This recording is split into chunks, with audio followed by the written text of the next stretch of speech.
ಈಗ ತಾನೇ ಮ್ಯಾಕ್ಸ್ ಸಿನಿಮಾನ ನೋಡಿದೆ. ಒಂದೇ ಮಾತಲ್ಲಿ ಈ ಮೂವಿ ಹೇಗಿದೆ ಅಂತ ಹೇಳೋದಾದ್ರೆ ಚೆನ್ನಾಗಿದೆ. ಈ ಸಿನಿಮಾ ಒಂದು ಆಕ್ಷನ್ ಥ್ರಿಲ್ಲರ್ ಆಗಿದ್ದು ಸುದೀಪ್ ಅವ್ರನ್ನ ಒಂದು ಹೊಸ ಅವತಾರದಲ್ಲಿ ನೋಡ್ಬೋದು. ಅದರಲ್ಲೂ ಸುದೀಪ್ ಅಭಿಮಾನಿಗಳಿಗಂತೂ ಈ ಸಿನಿಮಾ ತುಂಬಾ ಇಷ್ಟ ಆಗುತ್ತೆ. ಇನ್ನು ಸಿನಿಮಾದ ಪ್ಲಾಟ್ ವಿಷಯಕ್ಕೆ ಬರೋದಾದ್ರೆ ಅರ್ಜುನ್ ಮಹಾಕ್ಷಯ್ ಮ್ಯಾಕ್ಸ್ ಅಂತಾನೆ ಫೇಮಸ್. ಇವರು ಡ್ಯೂಟಿಯಲ್ಲಿ ಸಿಕ್ಕಾಪಟ್ಟೆ ಆನೆಸ್ಟ್ ಆಗಿರೋ ಇವರು ಆಗಾಗ ಸಸ್ಪೆಂಡ್ ಆಗ್ತಿರ್ತಾರೆ.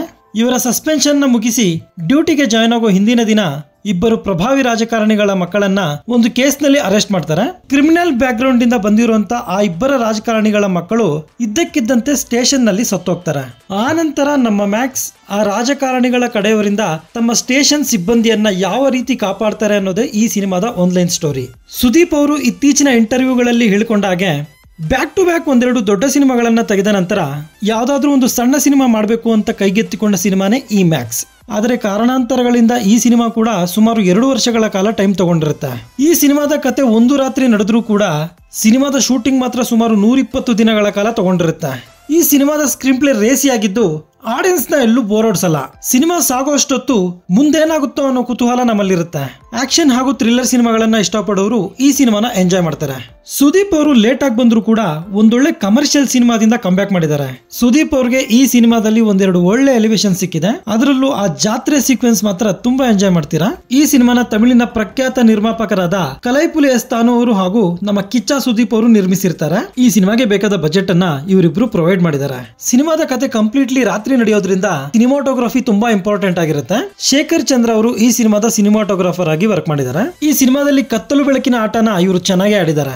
ಅಜನೀಶ್ ಲೋಕನಾಥ್ ಅವರು ಒಂದು ಕಮರ್ಷಿಯಲ್ ಸಿನಿಮಾಗೆ ಬೇಕಾದಂತ BGM ನ ಇಲ್ಲಿ ಕೊಟ್ಟಿದ್ದಾರೆ. ಸುದೀಪ್ ಅವರ ಆಕ್ಷನ್ ಸೀಕ್ವೆನ್ಸಸ್ ನ ಎಲಿವೇಟ್ ಮಾಡೋದ್ರಲ್ಲಿ ಅದು ಪ್ರಮುಖ ಪಾತ್ರ ವಹಿಸಿದೆ. ಸ್ಪೆಷಲಿ ದೇವಿ ಜಾತ್ರೆಯಲ್ಲಿ ಬರುವಂತ ಒಂದು ಸಾಂಗ್ ಸಿನಿಮಾದಲ್ಲಿ ಚೆನ್ನಾಗಿ ವರ್ಕೌಟ್ ಆಗಿದೆ. ಆ ಸಾಂಗ್ ಬಿಟ್ರೆ ಸಿನಿಮಾದಲ್ಲಿ ಬೇರೆ ಯಾವ ಸಾಂಗ್ ಕೂಡ ನಮ್ಮ ತಲೆಯಲ್ಲಿ ಉಳಿಯಲ್ಲ.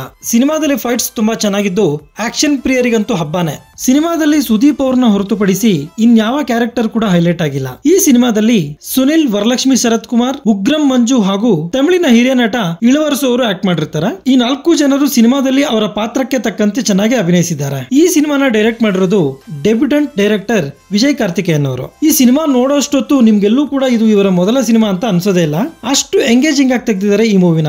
ಮೂಲತಃ ಇವರು ತಮಿಳು ನಿರ್ದೇಶಕರಾಗಿದ್ದು ಖಂಡಿತ ಈ ಸಿನಿಮಾದ ನಂತರ ಇನ್ನೊಂದಷ್ಟು ಅವಕಾಶಗಳು ಇವ್ರಿಗೆ ಓಪನ್ ಆಗುತ್ತೆ. ಅದು ಕನ್ನಡದಲ್ಲಾಗುತ್ತಾ ಇಲ್ಲ ತಮಿಳಲ್ಲಾಗುತ್ತಾ ಅಂತ ನೋಡ್ಬೇಕು. ಸಿನಿಮಾದ ಕಥೆ ಒಂದು ರಾತ್ರಿಯಲ್ಲಿ ನಡೆಯೋದ್ರಿಂದ ಅದನ್ನ ರೇಸಿ ಸ್ಕ್ರೀನ್ ಪ್ಲೇ ಹಾಗೂ ಇಂಟ್ರೆಸ್ಟಿಂಗ್ ಆಗಿ ತೆಗೆಯೋದ್ರಲ್ಲಿ ಇವರು ಯಶಸ್ವಿಯಾಗಿದ್ದಾರೆ. ಇನ್ನು finally the man Kichcha Sudeep ಇವರು ಕಂಪ್ಲೀಟ್ ಸಿನಿಮಾನ ಅವರ ಶೋಲ್ಡರ್ ಮೇಲೆ ಹೊತ್ತಿದ್ದಾರೆ ಅಂದ್ರೆ ತಪ್ಪಾಗಲ್ಲ. ಇವರು ತೆರೆ ಮೇಲೆ ಇರೋಷ್ಟೊತ್ತು ನಮ್ಮ ಗಮನ ಆ ಕಡೆ ಈ ಕಡೆ ಹೋಗೋದೇ ಇಲ್ಲ. ಇವರ ಸ್ಕ್ರೀನ್ ಪ್ರೆಸೆನ್ಸ್ ಅದ್ಭುತವಾಗಿದ್ದು ಖಂಡಿತ ಇವರನ್ನ ನಾವು ಹೊಸ ರೀತಿಯಲ್ಲಂತೂ ನೋಡ್ತೀವಿ. ಸ್ಪೆಷಲಿ ಅವರ ಟ್ರೇಡ್ ಮಾರ್ಕ್ ಸ್ವ್ಯಾಗ್ ಅನ್ನ ಅವರು ಇಲ್ಲೂ ಕೂಡ ಕಂಟಿನ್ಯೂ ಮಾಡಿದ್ದಾರೆ.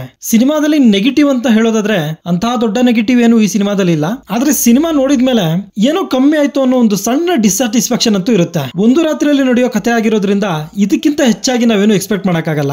ಸಿನಿಮಾದಲ್ಲಿ ಯಾವುದೇ ರೀತಿ ಅಡಲ್ಟ್ ಕಂಟೆಂಟ್ ಇಲ್ಲ. ಆರಾಮಾಗಿ ಫ್ಯಾಮಿಲಿ ಜೊತೆ ನೋಡಬಹುದು. ಸೊ ಈ ಕ್ರಿಸ್ಮಸ್ ಹಾಗೂ ವೀಕೆಂಡ್ಗೆ ಒಂದೊಳ್ಳೆ ಆಕ್ಷನ್ ಥ್ರಿಲ್ಲರ್ ಸಿನಿಮಾ ನೋಡಬೇಕು ಅಂದ್ರೆ ಆರಾಮಾಗಿ ಮ್ಯಾಕ್ಸ್ ಮೂವಿ ಟಿಕೆಟ್ಸ್ ನ ಬುಕ್ ಮಾಡ್ಕೊಳ್ಳಿ. ಸೊ ಇದಾಗಿರುತ್ತೆ ಮ್ಯಾಕ್ಸ್ ಮೂವಿ ಬಗೆಗಿನ ನನ್ನ ಒಂದು ಒಪಿನಿಯನ್. ಈ ವಿಡಿಯೋ ನಿಮ್ಗೆ ಇಷ್ಟ ಆಗಿದ್ರೆ ಒಂದು ಲೈಕ್ ಕೊಟ್ಟು ನನ್ನ ಚಾನೆಲ್ ನ ಸಬ್ಸ್ಕ್ರೈಬ್ ಮಾಡ್ಕೊಳ್ಳಿ. Thank you.